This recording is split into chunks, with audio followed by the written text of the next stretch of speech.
Hello నమస్తే, నేను Ashok. Liquor కేసుకు సంబంధించి ఏసీబీ కోర్టు కొన్ని కీలక వ్యాఖ్యలు చేస్తూ వచ్చింది. చెవిరెడ్డి భాస్కర్ రెడ్డి కావచ్చు, అలాగే మిగతా వ్యక్తులకు సంబంధించి బెయిల్ పిటిషన్లపైన నిన్న ఏసీబీ కోర్టు విచారణ చేస్తూ వచ్చింది. దీనికి సంబంధించి ప్రభుత్వం తరపున లాయర్ సిద్ధార్థ్ లూద్రా వాదనలు వినిపిస్తూ వచ్చారు. అయితే ఈ నేపథ్యంలో ఏసీబీ కోర్టు కొన్ని కీలక వ్యాఖ్యలు చేస్తూ వచ్చింది. ఇంతకీ ఈ కేసుకు సంబంధించి విచారణ పూర్తయిందా లేదా, ఇప్పటికే మీరు ఈ కేసుకు సంబంధించి ఆరోపణలు ఎదుర్కొన్నటువంటి నిందితులకు సంబంధించి బెయిల్ పిటిషన్లు ఇంకా విచారించాలన్నటువంటి నేపథ్యంలో కస్టడీని పొడిగించాలని చెప్పేసి మీరు కోరుతూ ఉన్నారు. దీనికి సంబంధించి నేను 3 సార్లు కస్టడీని కూడా పొడిగిస్తూ వచ్చాను, అసలు ఇప్పటికీ ఈ కేసుకు సంబంధించిన శాంటిటీ ఏంటి అంటూ కూడా లాయర్ సిద్ధార్థ్ లూద్రాను ఏసీబీ న్యాయమూర్తి కూడా అడిగినట్టు తెలుస్తుంది. దీనికి సంబంధించి ఆయన లాయర్ సిద్ధార్థ్ లూద్రా అయితే వర్చువల్గా వాదనలు వినిపిస్తూ ఉన్నారు. ఆయన ఢిల్లీలో ఉండి జూమ్ ద్వారా వాదనలు వినిపిస్తున్నటువంటి నేపథ్యంలో న్యాయమూర్తి అడిగినటువంటి ప్రశ్నలకు సమాధానం చెప్పకుండా కాలయాపన చేయడం పైన ఆగ్రహం వ్యక్తం చేస్తూ వచ్చారు న్యాయమూర్తి. అయితే మీరు కస్టడీని పొడిగించండి అని చెప్పేసి చెప్తూ ఉన్నారు. ఒక పక్క సుప్రీంకోర్టు ఇచ్చినటువంటి తీర్పును చూసుకుంటే ఎవరైనా సరే ఒక వ్యక్తిగత స్వేచ్ఛకు సంబంధించిన అంశాన్ని ఒక నిందితుడికి సంబంధించో లేదంటే ఆరోపణలు ఎదుర్కొన్నటువంటి వ్యక్తికి సంబంధించో బెయిల్ పిటిషన్ అనేది ఆయన హక్కు. అలాంటి బెయిల్ పిటిషన్ మీద మీరు ఎన్నిసార్లు ఇంకా కస్టడీని పొడిగించండి అని చెప్పేసి ఆ బెయిల్ పిటిషన్లు రద్దు చేయండి అని చెప్పేసి మీరు చెప్తూ ఉంటారంటే కూడా న్యాయమూర్తి పైన ఆగ్రహం వ్యక్తం చేస్తూ వచ్చింది. ఇప్పటికే ఈ ఇష్యూకి సంబంధించి చెవిరెడ్డి భాస్కర్ రెడ్డికి సంబంధించిన ఇష్యూలో హైకోర్టు ఆర్డర్స్ జారీ చేస్తూ వచ్చింది. హైకోర్టు ఆర్డర్స్ జారీ చేసినటువంటి నేపథ్యంలో ఎవరైతే ఆల్రెడీ బెయిల్ వచ్చినటువంటి వ్యక్తులు ఉన్నారో వాళ్ళకి సంబంధించిన బెయిల్ పిటిషన్లకు సంబంధించిన రద్దు చేయాలని చెప్పేసి పిటిషన్లు దాఖలు చేసినటువంటి హైకోర్టులో ఉన్నటువంటి పిటిషన్ని సవాల్ చేస్తూ చెవిరెడ్డి భాస్కర్ రెడ్డి సుప్రీంకోర్టుకు వెళ్తూ వచ్చారు. సుప్రీంకోర్టు అక్కడ కీలక వ్యాఖ్యలు చేస్తూ వచ్చింది. లిక్కర్ కేసుకు సంబంధించి ఒక వ్యక్తికి సంబంధించినటువంటి బెయిల్ పిటిషన్ని మీరు కావచ్చు లేదంటే మీ పై కోర్టు కావచ్చు ఎలా వాటిని హోల్డ్ చేసి ఉంచుతారంటూ కూడా సుప్రీంకోర్టు మాట్లాడుతూ వచ్చింది. ఒక వ్యక్తికి సంబంధించిన స్వేచ్ఛని హరించే విధంగా కూడా ఎవరు కూడా ప్రవర్తించాల్సిన పని లేదు. ఈ బెయిల్ పిటిషన్లకు సంబంధించి కావచ్చు లేదంటే మిగతా అంశాలకు సంబంధించి కావచ్చు ఏదైనా సరే మెరిట్ ఆధారంగా చూడాలి అంటూ కూడా సుప్రీంకోర్టు ఆర్డర్స్ జారీ చేస్తూ వచ్చింది. సో సుప్రీంకోర్టు ఆర్డర్స్ ఇస్తూ వచ్చింది కాబట్టి ఖచ్చితంగా అది హైకోర్టు ఫాలో చేయాల్సి ఉంటుంది. హైకోర్టు కూడా ఈ కేసుకు సంబంధించి ఎవరైతే బెయిల్ కోసం అప్లై చేసుకున్నటువంటి వ్యక్తులు ఉన్నారో వాళ్ళకి సంబంధించిన బెయిల్ పిటిషన్ల మీద విచారణ జరిపించండి అంటూ కూడా ఏసీబీ కోర్టుకు కూడా చెప్తూ వచ్చింది.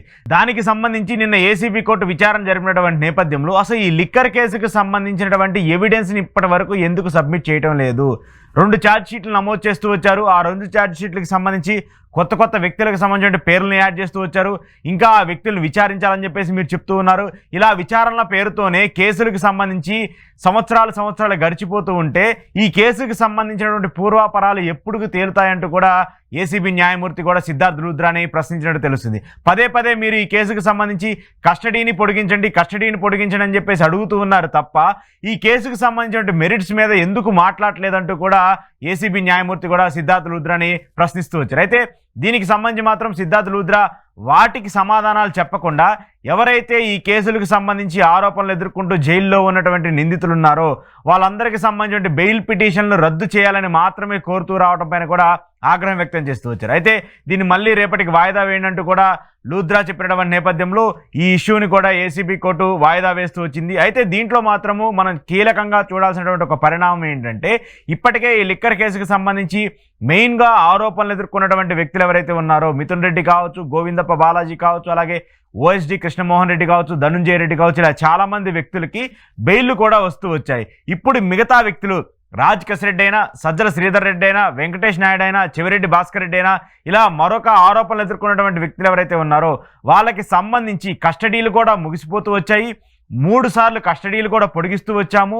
జైలు రూల్స్ ప్రకారము, కోర్టు రూల్స్ ప్రకారము 90 రోజులు విచారణ పూర్తయిన తర్వాత ఖచ్చితంగా బెయిల్ ఇవ్వాల్సినటువంటి పరిస్థితి ఉంటుంది. కాబట్టి ఆ 90 రోజులు కూడా పూర్తయినటువంటి నేపథ్యంలో బెయిల్ వాళ్ళ హక్కు అంటూ కూడా కోర్టులు చెప్తూ వస్తున్నాయి. సో ఇలాంటి నేపథ్యంలో కస్టడీల పేరుతోనే వాళ్ళని పర్టికులర్గా జైల్లో ఉంచి హింసించాలి అనేటువంటి ఒక ధోరణి తప్ప ఎక్కడా కూడా దీనికి సంబంధించినటువంటి శాంటిటీ కనపట్లేదంటూ కూడా ఏసీబీ కోర్టు ఆగ్రహం వ్యక్తం చేస్తూ వచ్చింది. అయితే ఇప్పుడు ఈ అంశానికి సంబంధించి ఏసీబీ కోర్టు మిగతా నిందితులందరికీ సంబంధించిన బెయిల్ పిటిషన్ల మీద ఈ ఇష్యూకి సంబంధించి పోస్ట్ పోన్ చేసినప్పటికీ కూడా త్వరలోనే మళ్ళీ దీనికి సంబంధించిన విచారణ కాబోతుంది.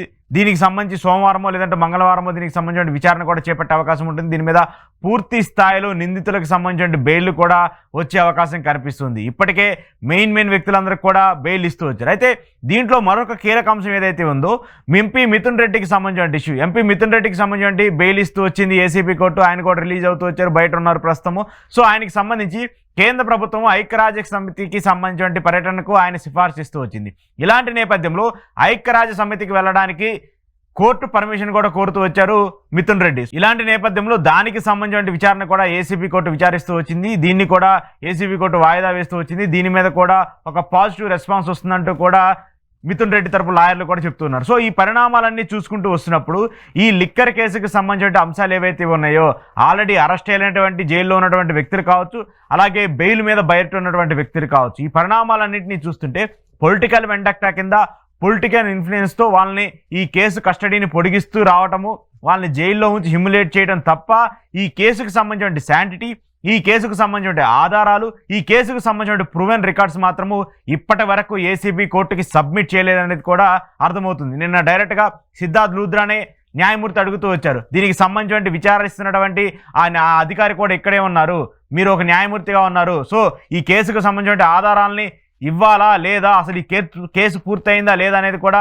ఆ అధికారి ఇక్కడే ఉన్నారు, ఆ అధికారిని అడిగి తెలుసుకొని ఈ కేసుకు సంబంధించిన విచారణ చేయండి అంటూ కూడా అంత తీవ్ర స్థాయిలో న్యాయమూర్తి ఆగ్రహం వ్యక్తం చేస్తున్నారంటే మరి ఈ కేసుకు సంబంధించి నిజంగా శాంటిటీ ఉండి ఈ కేసును విచారిస్తున్నారా, లేదంటే పొలిటికల్ వెండక్టా కింద వాళ్ళందరినీ జైల్లో ఉంచి హ్యూమిలేట్ చేయడానికి విచారిస్తున్నారనేది కూడా మనకు అర్థమవుతుంది. సో ఈ పరిణామాలన్నీ చూసుకుంటూ ఉన్నప్పుడు సిట్కి సంబంధించి పనితీరు చూసుకున్నా, సిద్ధార్థ్ లూథ్రాకి సంబంధించిన వాదనలు చూసుకున్నా, ఏసీబీ కోర్టు ఇస్తున్నటువంటి డెలిబరేషన్స్ చూసుకున్నా, ఇవన్నీ కూడా ఒక కట్టుకథగా ఒక తెలియని అమాయక ప్రజల్ని ఇది ఏదో ఉందనేటువంటి ఒక సృష్టిలోకి తీసుకెళ్లి ప్రజల్ని మభ్యపెట్టడానికి జరిగేటువంటి ఒక సృష్టి తప్ప ఎక్కడా కూడా ఈ కేసుకు సంబంధించిన శాంటిటీ లేదనేది కూడా అర్థమవుతూ ఉంది.